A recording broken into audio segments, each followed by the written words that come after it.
अगला जो हम देखने वाले हैं वो देखने वाले हैं निवारण के सिद्धांत। निवारण के सिद्धांत क्या है ना? अभी तक हमने पढ़ा कि किसी व्यक्ति में रोग है तो संक्रमण से छुटकारा मिल सकता है। संक्रामक रोग को छुटकारा पाने की 3 सीमाएं। संक्रामक रोग समझते हो आप, है ना? छूने से फैल जाते हैं, इधर से उधर से फैल जाते हैं। कोरोना एक संक्रामक रोग है। पहले यदि कि कोई व्यक्ति बीमार हो जाए तो उसके सारे कार्यों को बहुत हानि होती है, जाहिर सी बात है वो अपने काम नहीं कर पाता है, फिर वो पूरी तरह से स्वस्थ नहीं होते हैं। दूसरी, उपचार में लंबा समय लग सकता है, अर्थात सही उपचार होने पर रोगी को बिस्तर पर लंबे समय तक रह सकता है। तीसरी, यह है कि संक्रमित रोगी अन्य व्यक्तियों को रोग फैलाने का स्रोत बन जाए, जिससे उपरोक्त कठिनाइयां और बढ़ जाती हैं, जो कि कोरोना के केस में हो रहा है। इसलिए रोगों का निवारण उपचार से अच्छा है। मतलब कि हम उपचार जब करते हैं, रोगों दोनों में फर्क है, उपचार करना और निवारण करना। उपचार का मतलब है ट्रीट करना उसको। ट्रीट करना मतलब कि ट्रीटमेंट देके उस चीज को दबा देना, कम कर देना, लक्षणों को कम कर देना, तो वो उपचार हो जाएगा। लेकिन अगर हम निवारण ही कर देते हैं उसका, निवारण मतलब कि खत्म ही कर देते हैं उस चीज को, तो वो ज्यादा अच्छा है। उपचार करेंगे तो जाहिर सी बात है वो हो सकता है रोग फिर से आ जाए, लेकिन अगर हम निवारण ही कर देते हैं तो ज्यादा अच्छा है। तो हम रोगों का निवारण कैसे कर सकते हैं, मतलब कि वो रोग हमको दोबारा हो ही ना, ऐसा कैसे कर सकते हैं? इसकी दो विधियां हैं, एक सामान्य विधि और दूसरी रोग विशिष्ट विधि। संक्रमण से बचने की सामान्य विधि है रोगी से दूर रहें। इससे हम संक्रामक सूक्ष्म जीवों से बचाव कर सकते हैं। जाहिर सी बात है, अगर हम कोरोना के संपर्क में ही नहीं आएंगे तो हमको रोग होगा ही नहीं। इसको बोलते हैं हम सामान्य विधि। दूसरा कौन सा है? यदि हम उसके फैलने की विधियों को जानते हैं तो हम बड़ी बड़ी सुगमता होगी। वातोड़ यानी कि वायु के द्वारा फैलने वाले सूक्ष्म जीवों से बचाव के लिए हम खुले स्थानों में रहें और भीड़ बड़े स्थानों पर ना जाएं। जलोढ़, जल द्वारा फैलना, सूक्ष्म जीवों से बचने के लिए हम साफ जल पिएं। इसके लिए आप पानी में स्थित सूक्ष्म जीवों को मारने के लिए उपयोग कर सकते हैं। रोगवाहक सूक्ष्म जीव से बचने के लिए हमें साफ पर्यावरण में रहना चाहिए, मच्छर उत्पन्न नहीं होना चाहिए। संक्रामक रोग के लिए स्वच्छता जरूरी होती है। सिंपल सी बात बोल रहे हैं वो, जो संक्रामक रोग होते हैं वो वायु से भी फैल सकते हैं, खराब पानी से भी फैल सकते हैं, लोगों से भी फैल सकते हैं। तो हमको भीड़ भाड़ में जाने से बचना चाहिए, हमारे आसपास का वातावरण शुद्ध रखना चाहिए, क्योंकि मच्छर और मक्खी जो है वो रोग फैलाने के लिए बहुत हद तक जिम्मेदार है। और अभी तक इस बारे में चर्चा हुई नहीं है, लेकिन मैं आपको बता दूं, कोरोना जो है वो जो मक्खी मच्छर मच्छर होते हैं इनके द्वारा भी फैल सकता है, बिल्कुल फैल सकता है। ये वाहक हो सकते हैं, कहीं हो सकता है कोरोना वायरस, क्योंकि वो नॉर्मली कहीं पर भी जिंदा मतलब एक्टिव नहीं रहता है, लेकिन वो पड़ा, जैसे मैं बोल रहा हूँ ना, आपको हो सकता है सामने पड़ा हुआ कोरोना वायरस, दिखेगा तो नहीं हमको, लेकिन वो वहां पर हो सकता है, बिल्कुल हो सकता है।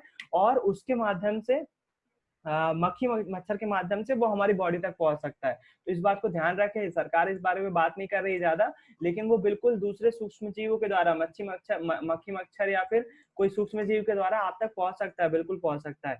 पर्यावरण से संबंधित विषयों के अंतरिक्ष संक्रामक रोगों से बचने के सामान्य नियम है, जिस पर ध्यान नहीं दिया गया है। प्रायः हम प्रतिदिन संक्रमण से गुजरते हैं। यदि कक्षा में कोई व्यक्ति, जाहिर सी बात है क्लास में कोई बच्चा यदि सर्दी जोक से पीड़ित होगा, तो वो हो सकता है हम भी हो जाए, है ना? लेकिन हम सभी वास्तव में रोग से पीड़ित नहीं होते, ऐसा क्यों? है ना? बात ये बोल रहे हैं कि यदि क्लास में सर्दी जुकाम किसी एक बच्चे को हो गया, तो हो सकता है किसी और बच्चे को भी हो जाए। लेकिन क्या कारण है कि केवल एक बच्चे को ही हुआ, दूसरे और भी पूरी क्लास को नहीं हुआ? पूरी क्लास बीमार हो जाती है क्या? एक को सर्दी जुकाम हो जाता है क्या? तो नहीं होती ना, बिल्कुल नहीं होती। इसका कारण है हमारे शरीर में स्थित प्रतिरक्षा तंत्र, जिसको हम रोग प्रतिरोधक क्षमता भी बोलते हैं। हमारे शरीर में विशिष्ट कोशिकाएं होती हैं जो रोगाणु को मार देती हैं। ये कोशिकाएं जैसे ही रोगाणु हमारे बॉडी में एंटर करता है तो सक्रिय हो जाती हैं और हमें रोग नहीं होता। प्रतिरक्षी कोशिकाएं संक्रमण को फैलने से पहले ही समाप्त कर देती हैं, जैसा कि हमने पहले देखा, है ना? तो आपको ये सीधे सीधे बात ये बताना चाह रहे हैं, इसका मतलब ये नहीं है, संक्रामक रोगाणुओं से संक्रमित होने का अर्थ ये नहीं है कि हमें कोई विशेष बीमारी होगी। गंभीर संक्रामक रोग, प्रतिरक्षा तंत्र, आपको दोनों ही चीज बताई उन्होंने।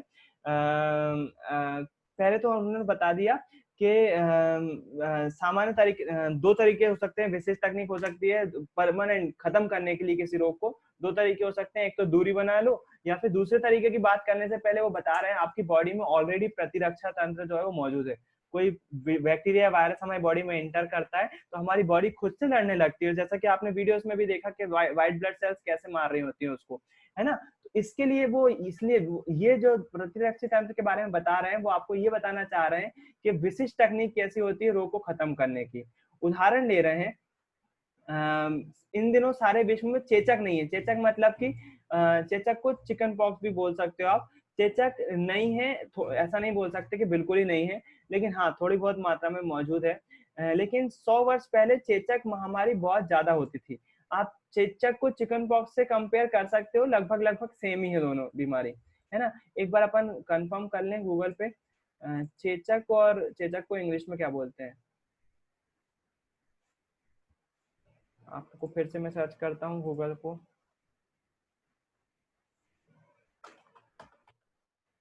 चेचक को इंग्लिश में क्या बोलते हैं।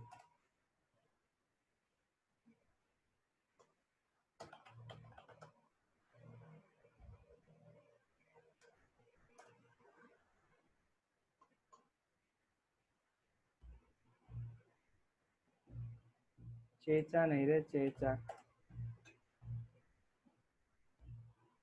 देखो चेचक या फिर शीतला या बड़ी माता, स्मॉल पॉक्स एक विषाणु रहित रोग है, वायरस वही है। मैं बता रहा हूँ ना आपको, जो चिकन पॉक्स होता है वैसा ही चेचक में ज्यादा फर्क नहीं है। तो आज से 100 साल पहले चेचक जब फैल जाता था तो वो रुकता ही नहीं था, एक एरिया में फैलना चालू हुआ तो वो महामारी की तरह, जैसे कोरोना बढ़ रहा है ना, वैसे ही जो है वो चेचक जो है वो बहुत ज्यादा फैलता जाता था, जबरदस्त, एक से दूसरे व्यक्ति में, दूसरे से तीसरे व्यक्ति में। क्यों? क्योंकि वो वायरस है ना। वायरस जो है वो एक दूसरे से व्यक्ति में फैल सकता है, बिल्कुल फैल सकता है। माता के केस में भी ऐसा होता है, जिनको अब मैं पहले ही बोल चुका हूँ, अब उसको माता बोलना बंद करें, माता बोलना नहीं है जरूरी। वो एक तरह से चेचक है, चेचक बीमारी है, चिकन पॉक्स एक बीमारी है जो कि वायरस के कारण से हो रही होती है ना, और वो फैल सकती है। तो अच्छा, एक बात देखी गई, जिसको एक बार चेचक हो गया या फिर चिकन पॉक्स हो गया, उसको दोबारा चेचक या चिकन पॉक्स नहीं होता है ना, बिल्कुल नहीं होता है। क्यों नहीं होता है? क्योंकि मैंने पहले ही बताया, बॉडी कुछ ऐसी एंटीबॉडीज डेवलप कर लेती है, ऐसी रोग प्रतिरोधक क्षमता डेवलप कर लेती है कि उसको पता होता है कि ये वायरस को कैसे मारना है। एक बार उसने यदि उस वायरस को मार दिया, तो दूसरी बार यदि वो वायरस बॉडी में इंटर करता है, तो फिर जो है वो उस वायरस को पहले से मारने की तकनीक जानती है और उस वायरस को तुरंत खत्म कर देती है। इसका फायदा डॉक्टरों ने जब इसके बारे में समझा, इसको समझा, तो फिर इसके बाद इसका जो रोग का निवारण का जो विशिष्ट तकनीक थी, सामान्य तकनीक क्या थी, रोगों से दूर हो जाओ, जो विशिष्ट तकनीक थी उसका इजाद हुआ, जिसको हम बोलते हैं टीकाकरण या फिर प्रतिरक्षीकरण, है ना। तो इस टीकाकरण या प्रतिरक्षीकरण में क्या होता है, जिसको हम इंग्लिश में बोलते हैं वैक्सीनेशन। वैक्सीन का नाम सुना होगा, कोरोना की वैक्सीन बनाई जा रही है, वैक्सीन बनाई जा रही है ना। एक अच्छी खबर भी आई है उसी में कि 15 अगस्त तक भारत में वैक्सीन बन जाएगी, इसी बीच आई है। अगर सब कुछ ठीक रहा, उसके अभी तक ट्रायल चल रहा है, ट्रायल मतलब कि टेस्टिंग चल रही है, अगर वो टेस्टिंग सब जगह ठीक रहती है, सब चीजें अच्छी होती हैं, तो हो सकता है 15 अगस्त तक पहली वैक्सीन भारत में आ जाए, है ना। वो बहुत जल्दी होगी, हालांकि 15 अगस्त तक पता चल जाएगा कि सक्सेस हो गई है ना। और सितंबर में जो है वो हो सकता है आ भी जाए, और सितंबर में ही हो सकता, जैसे टीका आ जाएगा, वैक्सीन आ जाएगी, तो वो जो है वो हमको फिर स्कूल चालू हो सकते हैं फिर, है ना। चांसेस है सितंबर में स्कूल खुलने के, ऐसे हैं अभी चांसेस। बाकी भगवान भरोसे है, वो वैक्सीन फेल हो गई तो और डिले हो जाएगा। अब ये वैक्सीन काम कैसे करती है, टीका काम कैसे करता है, सुना होगा ना, बच्चों में टीके लगाए जाते हैं बहुत सारे। टीके लगाना जानते होंगे आप, छोटे बच्चे न्यूबॉर्न बेबी होते हैं, तो उनको टीके लगाए जाते हैं। टीके, अभी टीका काम कैसे करता है हम उस बारे में चर्चा करते हैं। टीका जो होता है, उस टीके में जो वायरस, जो जिस वायरस से बचने के लिए वो लगाया जा रहा है, उदाहरण के लिए मैं अभी केस ले रहा हूँ कोरोना वायरस के केस में, ताकि आपको आसानी से समझ में आएगा। तो टीके में क्या करते हैं, जो टीका बनाया जाता है, वो वायरस जो लेते हैं, उसी वायरस को टीके की दवाई में घोल दिया जाता है, वो वायरस हमारी बॉडी में छोड़े जाते हैं। लेकिन जो टीके के वायरस होते हैं वो थोड़े से कमजोर प्रवृत्ति के होते हैं, मतलब एक तरह से विकलांग, या फिर ढिल्ले पुल्ले, लुंज पुंज, ज्यादा मजबूत नहीं कि आपको मार देंगे, वैसे नहीं, है ना।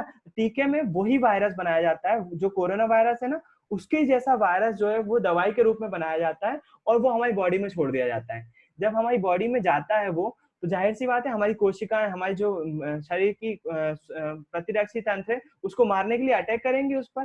अब बेचारा वो थोड़ा सा कमजोर प्रवृत्ति का था, तो हमारी कोशिकाएं उसको जब मारने के लिए जाएंगी, तो हमारी माइंड को पता चल जाएगा कि ये वायरस एंटर करा था और इसको हमने इस तरह से मारा। तो हमारी बॉडी में क्या डेवलप हो जाएगी, हमारी बॉडी में एंटीबॉडीज डेवलप हो जाएंगी, और अगली बार जब यदि रियल वाला कोरोना या फिर वायरस हमारी बॉडी में एंटर करेगा, तो हमारी कोशिकाओं को पता है, हमारे प्रतिरक्षा तंत्र को पता है कि उसको कैसे खत्म करना है ना। जिसके कारण से हमको दूसरी बार वो रोग होता ही नहीं है।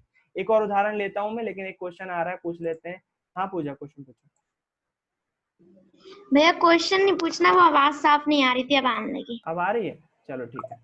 तो एक और उदाहरण लेता हूं मैं, पोलियो का उदाहरण लेता हूँ। पोलियो भी एक वायरस के कारण से रोग होता है ना। पोलियो की दवाई भी आपने पी होगी, दवाई में नहीं होता है वो वायरस, दवाई तो उपचार के लिए है, लेकिन टीका जो लगाते हैं, इंजेक्शन जो लगाते हैं, है ना, उसमें जरूर होता है वो वायरस। टीके की बात कर रहा हूँ मैं। तो पोलियो का टीका लगाया जाता है कब? जब आप बहुत छोटे होते हो, जब पैदा हुए हो रहते हो, तब आपको टीका लगाया जाता है। वो एक कार्ड बनता है ना, उस पे देखिएगा आप, उसमें बहुत सारे टीके लगाए जाते हैं। उस पर अपन एक प्रोजेक्ट भी करेंगे, पिछले साल भी बच्चों से करवाया था मैं, इस बार भी आपको दूंगा प्रोजेक्ट। इस चैप्टर के खत्म होते से बताऊंगा आपको क्या करना है उसमें। तो वो टीका जब लगाया जाता है, इंजेक्शन जब लग दिया जाता है बच्चे को, तो इंजेक्शन में पोलियो का वायरस ही छोड़ देते हैं। पोलियो का वायरस हमारे खून में चला जाता है, हमारी बॉडी में चला जाता है। जब वायरस आया तो हमारी बॉडी, बच्चे की बॉडी क्या करेगी, या फिर हमारी बॉडी क्या करेगी, उस वायरस को मारने के लिए कोशिकाएं भेजेगी, और कैसे मारा वो सूचना माइंड के पास पहुंच जाएगी। अगली बार यदि पोलियो वायरस हमारी बॉडी में इंटर करता है तो माइंड को पता है कैसे खत्म करना है। तो समझ में आ रहा है टीकाकरण कैसे काम करता है, वैक्सीन कैसे काम करता है। वैक्सीन के थ्रू, जैसे अब कोरोना वायरस का टीका बनेगा, तो जो टीका हमको लगाया जाएगा, इंजेक्शन जो हमको लगाया जाएगा, अभी शायद आपको रोटा वायरस का टीका लगा होगा स्कूल में, रोटा वायरस के टीके लगे होंगे। वो टीके भी, कोरोना के टीका भी वैसे ही टीका लगाया जाएगा। आपको इंजेक्शन के थ्रू क्या कर दिया जाएगा, कोरोना का वायरस आपकी बॉडी में भेज दिया जाएगा। आपकी बॉडी क्या करेगी, उससे लड़ेगी। लड़ेगी तो क्या करेगी, उसको पता चल जाएगा इसको, इस वायरस को कैसे मारना है। तो यदि उसका पता चल जाएगा तो मारना कैसे है इस वायरस को, तो अगली बार यदि वो रियल में सही अच्छा वाला स्ट्रॉन्ग वायरस भी हमारी बॉडी में एंटर करता है, तो हमारी बॉडी जो है उससे लड़ लेगी। हमको हल्का सा, अच्छा एक और बात देखी होगी आपने, बोला जाता है टीका लगने के बाद, इंजेक्शन लगने के बाद हो सकता है आपको हल्का सा बुखार आए, ऐसा बोला जाता है ना। और आता है, छोटे बच्चों को अगर टीका लगता है तो उसके बुखार बुखार आना अच्छा समझा जाता है। क्यों समझा जाता है? अच्छा इसलिए समझा जा रहा है कि टीका असर कर रहा है, हमारी रोग प्रतिरोध क्षमता, जो हमारी व्हाइट ब्लड सेल्स होती हैं उससे लड़ रही होती हैं, जिसके कारण से शरीर का तापमान जो है वो बढ़ जाता है। अगर बुखार आ रहा है तो इसका मतलब बिल्कुल सही है कि आपको जो है वो टीका काम कर रहा है, वायरस अपना काम कर रहा है। यदि बुखार नहीं आया तो चांसेस कम है कि हो सकता है टीका फेल हो गया हो, है ना, ऐसा भी पॉसिबल है कि टीका फेल हो गया, या फिर आपकी रोग प्रतिरोध क्षमता बहुत ज्यादा स्ट्रांग थी, जिसके कारण से आपको फील ही नहीं हुआ, है ना, आपकी बॉडी वैसे ही लड़ सकती। तो ये भी दोनों रीजन हो सकते हैं उसके अंदर, है ना। तो मेरे ख्याल से आपको टीका समझ में आ गया है। तो कोरोना का वैक्सीन बनेगा तब भी ऐसे ही होगा कि वैक्सीन हमको लगाई जाएगी, और हो सकता है जिनका रोग प्रतिरोध क्षमता कम रहेगी उनको हल्का सा बुखार भी आए, है ना। और ज्यादातर लोगों को आएगा, तो बुखार आना बिल्कुल नॉर्मल सी बात है, उसमें कुछ दिक्कत वाली बात नहीं है ना। तो बुखार आएगा क्यों? क्योंकि वायरस इंटर कर रहा है। अभी तक जिससे डर रहे हैं हम वायरस से, वही वायरस वैक्सीन के थ्रू हमारी बॉडी में डाला जाएगा, वैक्सीन में, है ना, टीकाकरण में। तो जाहिर सी बात है बुखार तो आएगा ही, है ना। लेकिन जो वायरस डाला जाता है वो लैब में बनाया हुआ है, मतलब उसकी कॉपी है, रियल वायरस की कॉपी है, सेम टू सेम। और वो कमजोर प्रवृत्ति का होता है। जब कमजोर प्रवृत्ति का होता है तो जाहिर सी बात है हमारी बॉडी उससे लड़ सकती है। क्यों डाला जाता है कमजोर पर? ताकि जब रियल वायरस हमारी बॉडी में एंटर करे, तो आप खुद सोचो ना, जैसे अभी जो लोग कोरोना से मर रहे हैं, तो या तो उनको जला दिया जा रहा है या दफना दिया जा रहा है। अपने यहाँ हिंदू माइथोलॉजी में जलाने का प्रावधान है, तो जला दिया तो खत्म ही कर दिया वायरस अपन ने। लेकिन मुस्लिम और जो ईसाई होते हैं उनको दफनाया जाता है। तो बॉडी जब दफना रहे, और मैं आपसे बोल रहा हूँ कि वायरस कभी मरता नहीं है। वायरस लाखों करोड़ों साल तक जिंदा रह सकता है ना। यदि यहाँ पर आसपास वायरस पड़ा हुआ है तो वो जिंदा ही रहेगा, है ना। तो वो मरता ही नहीं है साबुन से जब तक नहीं धो, है ना। साबुन वगैरह से अगर आप अच्छे से धोगे तो मरता है वो। लेकिन कितने धोगे, कितने सूक्ष्म रहते हैं वो, पता नहीं कब तक जिंदा रहेंगे, है ना। कई वर्षों तक जिंदा रह सकते हैं वो। तो जो वो जिंदा रह सकते हैं तो उसका जाहिर सी बात है, आज से अगर 100 साल बाद अगर वो जमीन के ऊपर आ जाता है किसी कारण से, खुदाई वगैरह के दौरान, तो वो अगर जमीन पे आ जाता है वायरस, तो तब भी वायरस फिर से फैलना चालू हो जाएगा। तो इसलिए इसका परमानेंट इलाज यही है कि इसका टीका बना दिया जाए। तो लोगों में क्या कर दिया जाएगा, कोरोना का टीका लगा दिया जाएगा कि तो वायरस कभी भी उनके संपर्क में आएगा, रियल वायरस, तो उनकी बॉडी जो है उनसे लड़ लेगी, जाहिर सी बात है, कोई दिक्कत ही नहीं होगी। ये होता है इसको परमानेंट निवारण, या फिर निवारण की विशिष्ट तकनीक। ये विशिष्ट तकनीक के अंतर्गत आता है, जो कि आपकी बुक में लिखा हुआ है। इसी के बारे में, चेचक के बारे में उदाहरण दिया हुआ है। तो चेचक के लिए जो है वो टीकाकरण अपनाया गया। यहाँ पर प्रतिरक्षी तंत्र लिखा हुआ है। परंपरा अनुसार भारतीय एवं चीन चिकित्सीय तंत्र में कभी कभी जानबूझकर चेचक के पीड़ित व्यक्ति स्वस्थ व्यक्ति को त्वचा से आपस में रगड़ते थे।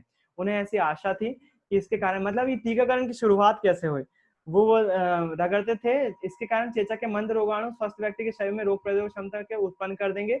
2 वर्ष पूर्व एक इंग्लिश चिकित्सक जिसका नाम एडवर्ड जेनर ने पता लगाया कि ग्वाले जिन्हें गो चेचक हुई है, उन्हें महामारी के समय भी चेचक नहीं हुई। गो चेचक मंद रोग है। जेनर ने जानबूझकर लोगों को गो चेचक दिया, जिससे उन्होंने पाया कि अब वो लोग चेचक के प्रतिरोधी हैं। इसका कारण यह है कि चेचक का बैक्टीरिया गो चेचक के वायरस का निकट संबंधी है। लैटिन में गो गाय का अर्थ है वाक्का, और काउपॉक्स एक बीमारी है चिकन पॉक्स के थोड़ी सी अपोजिट होती है लेकिन सिमिलर ही है, मिलती जुलती है ना। तो वहाँ इंडियन और चाइना में भी ऐसी तकनीक थी, और इंग्लैंड के वैज्ञानिक का भी उन्होंने एक अध्ययन किया। उन्होंने क्या दिखा, उन्होंने ट्रिक अपनाई। जैसे चेचक हो रहा है ना, तो उन्होंने क्या कहा, अगर इसको चेचक हो रहा है ना, इसको जो व्यक्ति स्वस्थ है उससे रगड़ दो, उसके संपर्क में ला दो, हल्का सा टच वगैरह कर दो, जिसके कारण से क्या होगा, चेचक के कुछ वायरस जो है उसकी बॉडी में इंटर कर जाएंगे, किसकी बॉडी में, दूसरे व्यक्ति की बॉडी में। तो वो जो चेचक वायरस इंटर करेगा वो बहुत कम मात्रा में होगा, कम मात्रा में होगा, तो उसकी बॉडी अपने आप उसमें जो है वो उससे लड़ने के लिए तैयार हो जाएगी, और उसको फिर जिंदगी में कभी चेचक होगा ही नहीं, एक बार एक एंटीबॉडीज डेवलप हो गई तो। कोरोना के विषय में भी ऐसे ही कहा जा रहा है, इसको हर्ड इम्यूनिटी बोला जाता है ना। कोरोना के विषय में अगर अभी जो बोला जा रहा है, इसको हर्ड इम्यूनिटी बोला जाता है, HERD, हर्ड इम्यूनिटी मतलब प्रतिरक्षिता। तो इसमें क्या होता है, जैसे अगर हम कोरोना से पीड़ित व्यक्ति के संपर्क में आ जाते हैं, है ना, तो वो कुछ मात्रा में, अब जैसे जाहिर सी बात है, अगर वो आपके मुंह पे थूक देगा कोरोना से व्यक्ति पीड़ित, या फिर उसका जूठा खाना खा लोगे आप, तो जाहिर सी बात है उसके अंदर जितने वायरस थे उतनी ज्यादा वायरस हो सकता है आपकी बॉडी में भी एंटर कर जाए। लेकिन पैसिव तौर पर अपन उसके टच में आते हैं। पैसिव तौर पर मतलब जैसे उदाहरण के लिए उसने नोट छुआ, तो नोट पे मुश्किल से 1-2 वायरस या 3 वायरस जो है वो छू जाएंगे, और जब वो नोट हम लेंगे उसके बाद भी हमने घर पर आने के बाद हाथ धो लिए, नोट को भी साफ कर लिया यदि, तो उसके बाद हमने मान लो गलती से हाथ लगा लिया, तो हो सकता हो वो जो 3-4 वायरस आए थे नोट के थ्रू, उसमें से एक वायरस ही हमारे बॉडी के अंदर इंटर कर जाए। और यदि एक बार, इसको पैसिव इंट्रैक्शन बोलते हैं, पैसिव तरह से मतलब डायरेक्टली आपके अंदर नहीं गया, वो पैसिव कहीं दूसरे तरीके से चला गया, तो आपकी बॉडी बहुत जल्दी उस वायरस से लड़ेगी, क्योंकि बहुत कम मात्रा में गया है वो वायरस, और कम मात्रा में गया है तो आपकी बॉडी उससे आसानी से लड़ सकती है। हाँ, इस दौरान यदि आपने किसी और को छू लिया तो फिर मामला बिगड़ जाएगा, और वो वायरस जो है वो आपके थ्रू किसी और में फैल जाएगा, और इसी कारण से कोरोना फैला भी है। तो मेरे ख्याल से आपको बात समझ में आ रही होगी क्या बोलना चाह रहा हूँ, है ना। टीका क्या होता है, वैक्सीनेशन क्या होता है, टीकाकरण क्या होता है, और कैसे जुगाड़ की गई पहले टीकाकरण की, जब टीकाकरण बना नहीं था तो कैसे जुगाड़ से जो है वो टीकाकरण का तकनीक अपनाई गई। इसी के साथ जो है ये वाला चैप्टर खत्म होता है। एक बार देख लेते हैं हमने इस चैप्टर में क्या क्या सीखा हुआ है। स्वस्थ व्यक्ति शारीरिक, मानसिक तथा सामाजिक जीवन एक समग्र समन्वित अवस्था है। स्वस्थ व्यक्ति की शारीरिक और मानसिक तथा सामाजिक जीवन एक समग्र समन्वयित अवस्था है, मतलब सब पर डिपेंड करती है समन्वय। अगर शरीर शुरू होगा सही, शरीर सही होगा तो हमारी मानसिक स्थिति सही होगी, मानसिक स्थिति सही होगी तो हमारा सामाजिक जीवन भी अच्छा होगा, है ना। यदि हम मानसिक तौर पर अच्छे नहीं है, हम बहुत चिड़चिड़ापन होता है, हमें बहुत ज्यादा गुस्सा करते हैं, तो जाहिर सी बात है परिवार में लड़ाइयाँ शुरू हो जाएंगी, परिवार में लड़ाई होंगी, मोहल्ले में भी लड़ाइयाँ शुरू हो जाएंगी। तो आप देखते हो जहां पर पढ़े लिखे लोग रहते हैं, है ना, पढ़े लिखे लोग से मतलब ये नहीं है कि बहुत ज्यादा हाई फाई सोसाइटी वालों में झगड़े नहीं होते, ऐसा नहीं है ना। पढ़े लिखे से मतलब है समझदारी से, है ना, मानसिक रूप से स्वस्थ लोग रहते हैं, खुशहाल लोग रहते हैं, वहां पर जो है लड़ाइयाँ नहीं होती है। कई देश हैं, ग्रीनलैंड और नॉर्वे जैसे देश, वहां पर लड़ाई झगड़े नहीं होते हैं। एक देश तो ऐसा है जहां पर सेना ही नहीं है उसकी, क्योंकि वहां पर झगड़े वगैरह होते ही नहीं है, वहां पर किसी दूसरे देश के आक्रमण की आशंका ही नहीं है। क्यों? क्योंकि लोग बाग समझदार, उनको मालूम है खुश कैसे रहना है। जब खुश कैसे रहना है ये पता होता है तो वहां झगड़े नहीं होते। तो आप देखोगे कुछ एरिया जैसे विजयनगर जैसे मोहल्ले होते हैं, वहां पर झगड़े बहुत ज्यादा होते हैं। क्यों? क्योंकि लोग बाग मानसिक रूप से स्वस्थ नहीं है, वो शारीरिक रूप से आपको हट्टे कट्टे जरूर दिखाई दे रहे होंगे, लेकिन उनको खुश रहना आता ही नहीं है। जब खुश रहना नहीं आता तो जाहिर सी बात है वो आसपास लोगों से झगड़े करते हैं, है ना। तो ये सब चीजें हमारे सेहत पे असर करती है, हमारे आसपास के वातावरण पे। उसके बाद बात करते हैं किसी स्वास्थ्य उनके भौतिक पर्यावरण आर्थिक अवस्था पर निर्भर करता है। किसी का स्वास्थ्य उसके भौतिक परिवर्तन मतलब आसपास के वातावरण और आर्थिक अवस्था पे भी डिपेंड करता है। हो सकता हो आपको पोषक तत्वों की कमी हो रही हो जिसके कारण से आप बीमार रह रहे हो, है ना। और पोषक तत्वों की कमी कब दूर होगी? जब आप अच्छा खाना खाओगे, तब पोषक तत्वों की कमी दूर होगी। रोगों की अवधि के आधार पर इसे तीव्र और दीर्घकालिक रोग के भागों में विभाजित कर सकते हैं। जाहिर सी बात है जो जल्दी खत्म हो जाते हैं उनको तीव्र रोग बोलते हैं, जो लंबे समय तक चलते हैं उनको दीर्घकालिक रोग बोलते हैं। रोग के कारक संक्रामक और असंक्रामक दोनों हो सकते हैं। संक्रामक जो कि फैल जाते हैं, असंक्रामक यानी कि जो फैलते नहीं है। संक्रामक कारक जीवों के विभिन्न वर्ग हो सकते हैं, एक कोशीय, बहुकोशीय अथवा एक कोशीय सूक्ष्म जीव या बहुकोशीय जीव सूक्ष्म जीव हो सकते हैं। तो संक्रामक रोग के बारे में आप जान सकते हो कि बहुत सारे सूक्ष्म जीव हो सकते हैं, जैसे कि उदाहरण के लिए अमीबा, बैक्टीरिया, वायरस और फंजाई वगैरह सूक्ष्म जीव हो सकते हैं। रोगों का उपचार उसके रोगाणु के वर्ग के आधार पर, मतलब कोई सा रोग यदि किसके कारण से हुआ है, बैक्टीरिया के कारण से हुआ है, वायरस के कारण से हुआ है, उसके कारण से हुआ है, फंगस के कारण से, या फिर एक और कौन सा था, पास से नाम था इसका, मैं भूल जाता हूँ बार बार उसका नाम, 4 थे ना। प्रोटोजोआ। प्रोटोजोआ, हाँ। तो किसके आधार पर हुआ है वो डिपेंड करता है। उसी का उपचार उसी रोगाणु के वर्ग के आधार पर किया जाता है कि आपको वायरस है तो वायरस का एंटीवायरल से किया जाएगा, बैक्टीरिया है तो एंटी बैक्टीरियल दी जाएगी आपको। संक्रामक कारक वायु, जल, शारीरिक संपर्क का रोग वाहक द्वारा फैलते हैं। संक्रामक रोग जो है वो इन सभी चीजों के कारण से फैलता है। शारीरिक संपर्क यानी कि वही आप हाथ मिलाते हो, पप्पी लेते हो, किसिंग करते हो, या फिर छींकते हो, खांसते हो, तो वो भी उसके कारण से फैल सकते हैं। रोग वाहक यानी कि मक्खी मच्छर के द्वारा भी फैल सकते हैं। रोगों का निवारण सफल उपचार की अपेक्षा अच्छा है।